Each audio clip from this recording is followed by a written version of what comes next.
Hello and welcome back to another edition of Coach's Corner. Zach By sitting down with the head football coach, Greg Cattuso.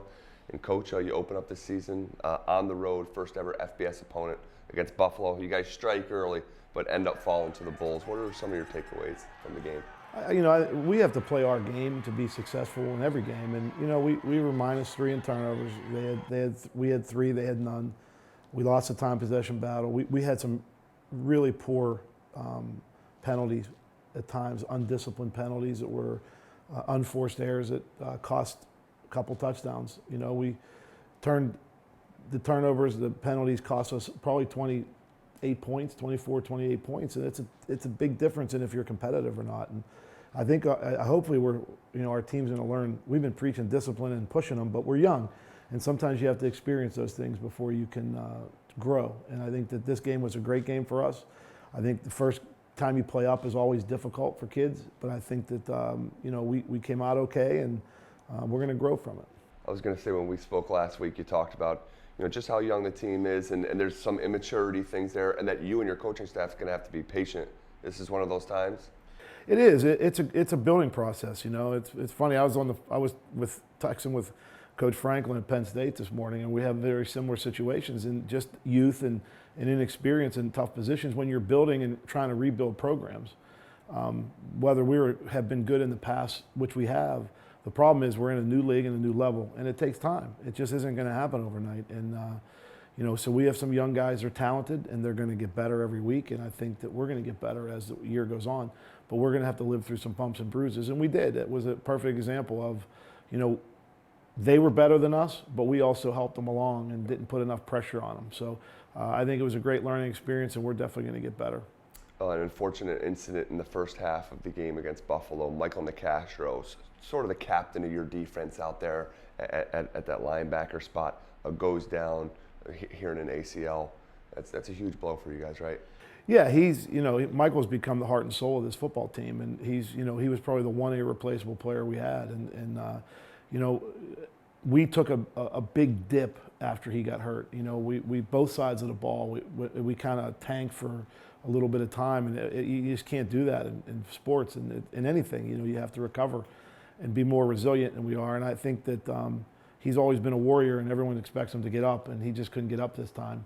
But we're going to miss him. He's going to be involved in helping us get better every week, and he's one of our 2 captains that are out, and Nick Ketter's been doing a great job as a leader for us, and they both need to step up and help us because we don't have a lot of leadership right now, and that's where we're striving for, is to develop it. So he's a loss, a big loss, and but the first thing he said was, "I'll be back next year," when I saw him after the game. So he's unbelievable. We're going to miss him, but like I said, he'll be with us and traveling and doing all the things with us to help us try to win games. Well, this is a young football team, but if there is a more tenured group than any other area, it's probably your offensive line. I thought, especially in the first half, they played pretty well. Yeah, we held on. We had a little trouble moving them off the ball and to really run downhill at Buffalo. But, I thought the problems, we had a few breakdowns in protection, but they were really mistakes, freshman mistake on 2 of the times the quarterback got hit. And that's, again, part of the growth process. I thought the offensive line handled themselves fairly well and battled their butts off all game. So, and they're a group, they need to step up for us. We need them to be good. They need to be leaders and start taking things under control on this football team. What did you tell your team after the game? Honestly, what I talked to them about is what I've been preaching all camp, is that we as a team talk about being all in and committed, but yet we still have some people that think that it's okay to do things their way, and that the penalties are a very big sign of a lack of discipline in some of the players' parts, and they weren't cheap shots. They weren't things that you worry if you have a problem with, but they're just undisciplined. We had them 3rd and 6. We were off the field, and we knocked the quarterback on the ground. Huge penalty. We have a 2nd and long, going to be 3rd and long, and we take a penalty on their wide receiver. We spin the ball in the end zone that costs us field position battle. So they're little things. They're not little things. They're big things. And those 3 penalties were, youthful enthusiasm. I'll be kind, but that's what we talked about after the game was, our commitment to the team and our commitment to doing things the way that we have decided that we want to do them. And I think that, I told them we have 80% of this team are committed zealots of the program, but we have 10, 15, 20% of kids that are still straining and maybe a little selfish, and we're trying to get them through that.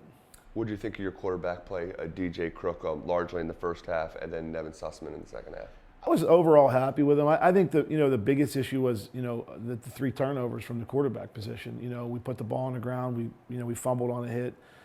I knew the reason I put Nevin out in the second half. DJ had played well. I did not take DJ out for any other reason than I wanted to make sure when Nevin does go in a game that it's not his first time, and we wanted him to get banged around. And he did some really good things. I thought DJ was in control and played a good game. And if we would have protected him on a couple other, we had a couple throws coming open, that got hurt us. But I thought all in all we were really solid at quarterback, and that really gives me great hope for the future, because that's a position that's key for us. In week 2, you step into the league for the first time, CAA opponent Rhode Island, right here in Albany. How much of Rhode Island have you seen, and what do you know about them? They're a lot like us. They're young, and they had a tough game.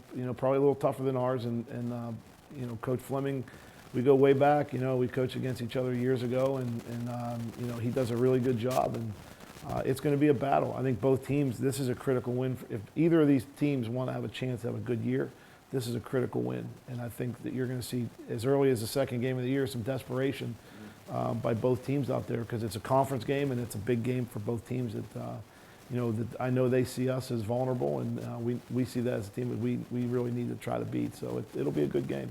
All right, well, best of luck, and thanks for giving us a couple minutes. No problem. All right, that'll do it for this week's edition of Coach's Corner. As always, you can catch us next week as we look back at the game against Rhode Island and look ahead to the rest of the schedule.